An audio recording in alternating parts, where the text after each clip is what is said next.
Hey everyone, and welcome back to another video. And in this video, I'm going to show you how to get your referral link on Typeform.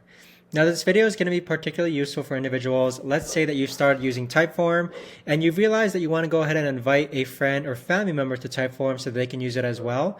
How do you actually go ahead and get your referral link?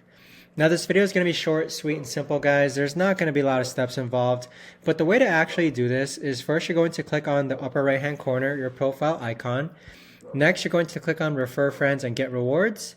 And then from here, you're going to see your invite link, okay? So all you got to do from here is click on Copy Invite Link. And then you're basically going to earn up to $500 every time someone joins through your invite link. So if I click on Invite Link here, you'll see that once I go ahead and copy and paste it, it's that same link that we copied from over here.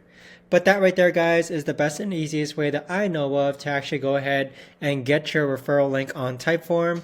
If you guys know of a better or easier way to actually do this, let me know in the comments down below. I would love to know. Thanks so much for watching, everyone, and I'll see you guys all in the next video.